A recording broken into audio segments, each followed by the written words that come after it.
Alright guys, welcome back to the channel. In this video I want to share with you some ideas on how you can overcome that dreaded social anxiety, that thing that stops you from actually approaching people that you want. Before I get into it, do make sure that you subscribe to the channel because it helps me constantly push out more videos for you guys for free, so do it. Right, so when it comes to helping people with social anxiety, there's a few tips, and some may resonate with more of you than others. First tip, right, and I think a lot of you will resonate with this, is try to remove the elevation of that person that you're seeing in front of you, who you're drawn to, attracted to, whatever. I don't like to put numbers on people, right, but some people do, and if that is your thing, no one's a 10. No one is a 10 because you know nothing about them yet. Right? So what I share with my clients is everyone starts at a 5 until they've opened their mouth. So give that a go. If that encourages you to take action, that's fantastic. Tip number 2, think about what are the consequences if you don't take action. Be realistic with yourself. If you continue not to take any action, not to find out if that person is something to you, then you're going to remain exactly where you are today and all the months and years you've been behaving this way. So think of that as a motivator. What is the consequence of me not taking action? You know, it might be you just sitting there watching someone else get that thing that you want, and that's not a great feeling, right? So think about that, take action. Tip number 3, and you may have seen this video already, I posted that a while ago on YouTube Shorts.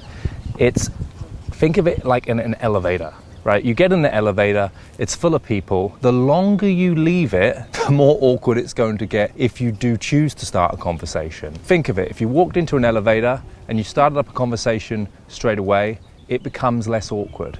So what I mean by that is, as soon as you see an opportunity, act. I get it with clients where, you know, it might be that they've seen someone and I'm like, hey, you've got to run after that person. And they run, but then they're slowing themselves down and they start jogging and they create more and more time until they actually reach the person. What then that does is it allows all your doubts about yourself to leak in. And even if you do end up making the approach, you're probably not going to do a really good job of it. Tip number 4, this has worked for some. It's think of the most ridiculous thing to say to desensitize yourself. A lot of people's fear is you're going to get blown out, and it's not the case. I've been doing this for a long time, guys. 16 years I've been doing this. I've never seen the off. And I always say to my clients, if they come onto my courses and they get the off, Jesus, I'm going to get a trophy made up for you because whatever you've done must have been so extreme. But what we found out is saying the most silly things on approach actually gets really positive responses. It might be like, could you help me find my pink fluffy dog? I lost it in the park somewhere, right? It's just, no matter how silly it is, just go for it and be surprised on how well that interaction will be. Tip number 5, right, and I learned this quite early on, and this came from feeling that dreaded feeling inside of not doing. And what I learned is when I did do it, it didn't really matter if the interaction went well or not. What matters is that I actually did it. And what you'll find is you'll achieve an incredible high from that. You'll get quite a good buzz. And people that have been doing this know what I'm talking about. My saying is, just beat the shitty person you were yesterday that wasn't doing it and do it for the buzz. It doesn't matter if you get the phone number or not, you've beat yourself, and that deserves a tap on the back. And you've got to be realistic as to where you are on this journey. If that's something you're not doing, approaching, and you've approached, that's one step ahead than you were yesterday. Right, number 6, and this will help you reduce your anxiety for sure, is you've got to have a bit of a roadmap. You've got to have a bit of a plan as to where the interaction's going. For example, you might have thought of a great opener to break the ice in the interaction. It's been received well, and then they're just standing there going, okay, you know, like as if you had thought that they would carry the conversation somewhere. That's never really going to happen, right? So what people trip up on and where they hold a lot of anxiety to is not knowing what to say.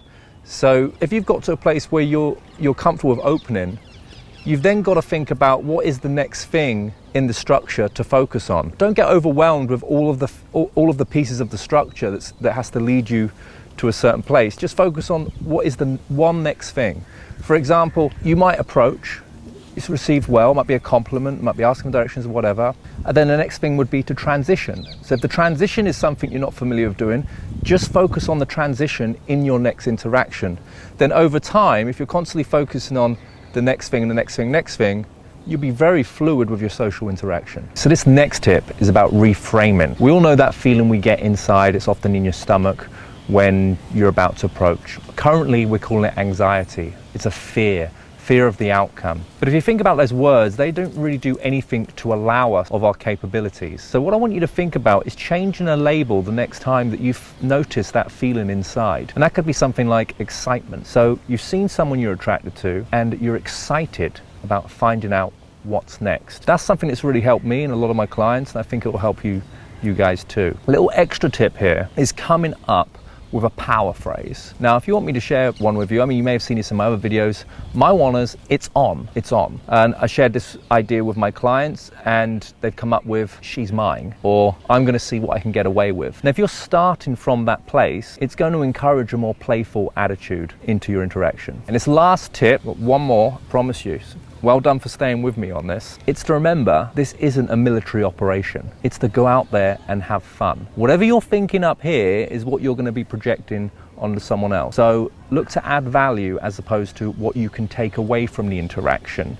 You know, brighten up someone's day, give them a compliment, put a smile on their face, give them something to talk about on their lunch break when they're back at the office with their colleagues. Remember, we all got into this because we wanted to have fun. We want to meet great people. So start the day the right way and get your head into the game. All right, guys, I know there's a lot of tips there. Do subscribe to the YouTube channel. There's a lot more videos coming. And if you're interested in learning more about how I can help you, me and my team, go over to the website, johnnycassell.com. Find out more about the 7-day programs we do here in London and my mentorship program.